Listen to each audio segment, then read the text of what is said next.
কে সেই নিষ্ঠুর পাষণ্ড যে আমাদের কলিজার নবী সাল্লাল্লাহু আলাইহি সাল্লামকে রোজা রাখা অবস্থায় গাছের সাথে বেঁধে অমানসিক অত্যাচার করেছিল? একদিন আমাদের কলিজার নবী সাল্লাল্লাহু আলাইহি সাল্লাম ক্লান্ত শরীর নিয়ে একটি বনের ভিতর দিয়ে হেঁটে যাচ্ছিলেন। তখন দেখলেন এক বেদুইন শিকারী একটি হরিণকে তার জালে আটকে রেখেছে। হরিণটি নবী সাল্লাল্লাহু আলাইহি সাল্লামকে দেখার সাথে সাথে আকুতি মিনতি করে কান্না করে বলতে শুরু করলো, হে আল্লাহর রাসূল, আমার দুইটি সন্তান বাসায় এক ফোঁটা দুধও পান করেননি। এখন যদি আমি তাদেরকে দুধ পান না করাই তাহলে তারা অনাহারে মারা যাবে।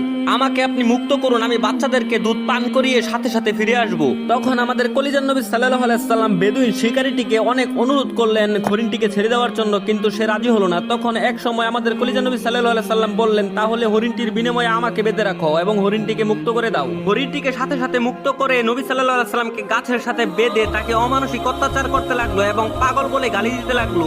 এমত অবস্থায় হরিণটি দৌড়ে বাচ্চাদের কাছে গেলেন। হরিণটি যখন কান্না করে তার বাচ্চাদেরকে এই কাহিনী বলল, তখন বাচ্চারা চিৎকার করে কান্না করে বলল,